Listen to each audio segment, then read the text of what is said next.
For a while now, I've been wanting to make a Spider-Man video.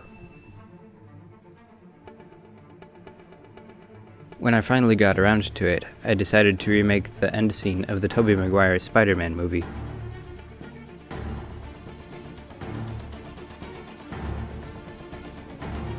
I knew it would be a lot of work. I would have to make all the buildings and hold them up with a rig. On top of all that, I would be shooting at a higher frame rate than I usually do. Little did I know, though, how much work it actually would be. For this video, I took the actual Spider-Man movie and copied almost each frame one by one. I took a screen video of the movie clip that I needed and scrubbed through each frame as I went along. This meant that the video had to be shot at about 24 frames per second, as opposed to my usual 8 frames per second. The video has a lot of separate buildings in it. Sometimes I used the same building over and over again. Even still, I had to build a lot of different buildings and sets.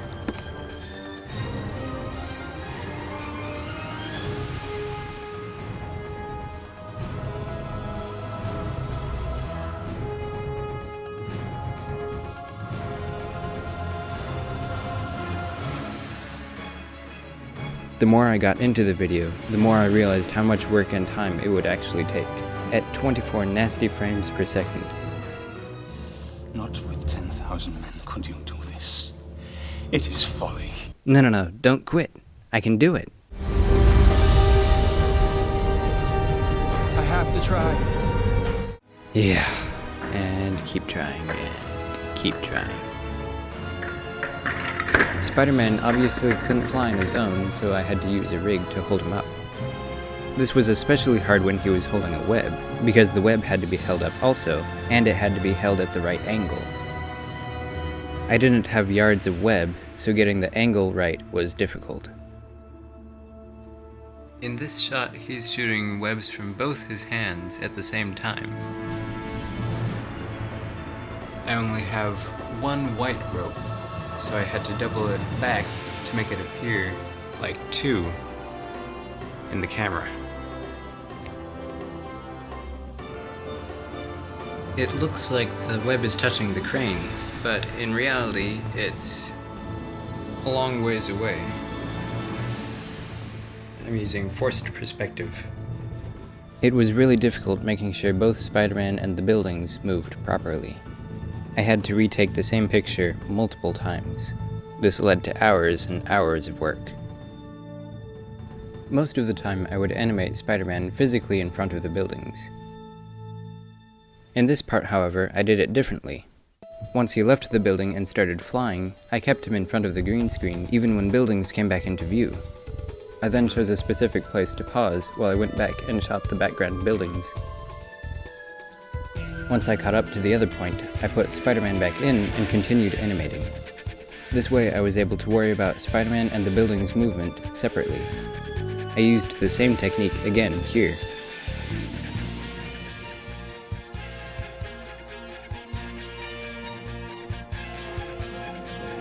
Spider-Man had to get really close to the camera sometimes. Finally, after weeks of work, the pictures were done, but there was still a ton of editing to do. First, I had to get rid of the rig. This took hours and hours. Just a short little section would take about 10 minutes. Sometimes I had to cut out a whole lot around his body.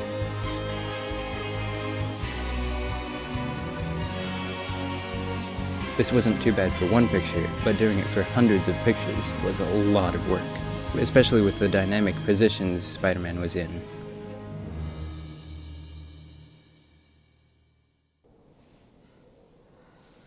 I can't do this, Sam.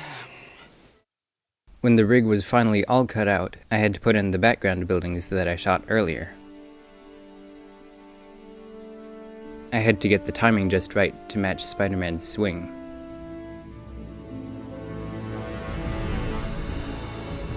The big flag was tricky also. I had to match it to the movement of the building. After all that was done, I put in the background sky and city. I also added the glow from the sun. The last step was to put in motion blur. I wanted the buildings to look like they were moving fast, but Spider-Man was relatively stationary.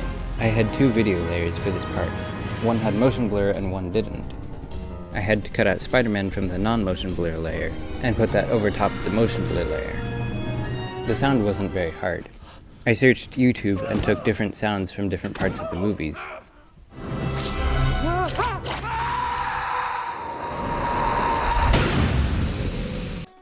After many hours of work, the whole thing was finally done. It's gone.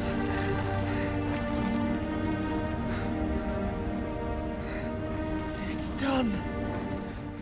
In total, I took over 700 pictures, not counting the background layers. This was weeks of work, possibly over 40 hours. Thanks for watching.